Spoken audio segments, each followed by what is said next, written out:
Hi రైతులు తలుచుకుంటే నాయకుల కుర్చీలు కదిలిపోతాయి. ఎన్నికల హామీలను అమలు చేయకుండా దేశానికి అన్నం పెట్టే వాళ్లతో రాజకీయం చేసే పార్టీలను ప్రభుత్వాలను రైతులు ఈడ్చికొట్టిన సందర్భాలు చాలానే ఉన్నాయి. ప్రస్తుతం తమిళనాడులో కావేరీ డెల్టా రైతులు కూడా డిఎంకే ప్రభుత్వంపై ఆగ్రహంతో రగిలిపోతున్నారు. గత ఎన్నికల్లో అఖండ విజయం కట్టబెట్టినా ఇప్పటి వరకు స్టాలిన్ తమ గోడు వినలేదంటూ రగిలిపోతున్నారు.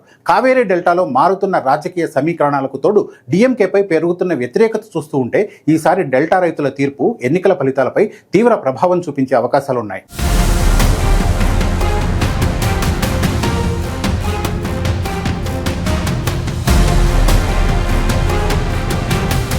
తమిళనాడులోని కావేరీ డెల్టా ప్రాంతం రాజకీయంగా అన్ని పార్టీలకు చాలా కీలకం. సెంట్రల్ తమిళనాడులోని 9 జిల్లాల పరిధిలో 46 అసెంబ్లీ నియోజకవర్గాలు కావేరీ డెల్టాలో విస్తరించి ఉన్నాయి. ఇక్కడి రైతుల మద్దతుంటే చెన్నైలో ఏ పార్టీ అయినా సరే అందలం ఎక్కడం చాలా ఈజీ. మరోసారి అధికారంలోకి రావాలనుకుంటున్న డిఎంకేకు ఈసారి కావేరీ డెల్టా రైతులు పెద్ద షాక్ ఇచ్చేలా కనిపిస్తున్నారు. డిఎంకే ప్రభుత్వంపై రైతుల్లో తీవ్ర వ్యతిరేకత కనిపిస్తోంది.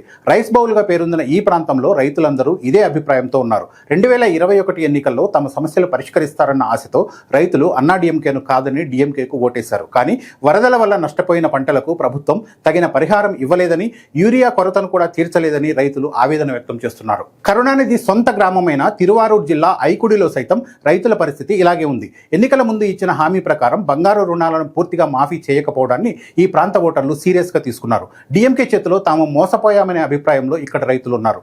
ఆల్ ఫార్మర్స్ అసోసియేషన్ కూడా డిఎంకే ప్రభుత్వంపై తీవ్ర విమర్శలు చేస్తుంది. క్వింటాల్ ధాన్యానికి 2,500 రూపాయల మద్దతు ధర ఇస్తామన్న హామీని పక్కన పెట్టి కేవలం పారిశ్రామిక అభివృద్ధిపైనే దృష్టి పెట్టారని రైతు సంఘం ఆరోపిస్తోంది. 2021 ఎన్నికల్లో సెంట్రల్ రీజియన్లోని మొత్తం 46 స్థానాల్లో 40 సీట్లను డిఎంకే గెలుచుకొని అన్నాడీఎంకే బీజేపీ కూటమిని చిత్తు చేసింది. కానీ ఈసారి మాత్రం అన్నాడీఎంకే బీజేపీ కూటమి డిఎంకేకు అడుగడుగున గట్టి పోటీనిస్తుంది. టీటీవీ దినకరన్కు చెందిన ఏఎంఎంకే ఎన్డీఏ కూటమిలో చేరడం ఆ కూటమికి అదనపు బలాన్నిస్తుంది. పళనిస్వామి, టీటీవీ దినకరన్ ఇద్దరు కలిసి ఈ ప్రాంతంలో ప్రచారం నిర్వహిస్తున్నారు.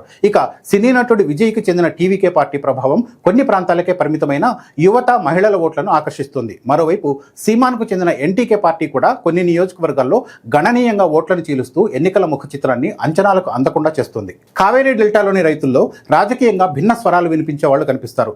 ఎంత ప్రభుత్వ వ్యతిరేకత ఉన్నప్పటికీ డిఎంకేకి కొందరు రైతుల మద్దతు పూర్తిగా దూరం కాలేదు. రుణమాఫీ లాంటి పథకాల ద్వారా లబ్ధి పొందిన వారు, కరుణానిధి సొంత ప్రాంతం అన్న అభిమానంతో ఉన్నవారు ఇంకా డిఎంకే వెంటే ఉన్నారు. అదే సమయంలో చాలా మంది రైతులు అన్నాడీఎంకేను అభిమానిస్తున్నప్పటికీ ఆ పార్టీ బీజేపీతో పొత్తు పెట్టుకోవడం పట్ల అసంతృప్తి వ్యక్తం చేస్తున్నారు. 2017లో ఢిల్లీలో ఆందోళన చేసిన రైతులను కేంద్రం పట్టించుకోకపోవడం వల్ల డెల్టా రైతులు అప్పటి నుంచి బీజేపీపై కోపంగా ఉన్నారు. ఈ యాంటీ బీజేపీ సెంటిమెంట్ అన్నాడీఎంకే అవకాశాలను దెబ్బతీసే ప్రమాదం ఉంది.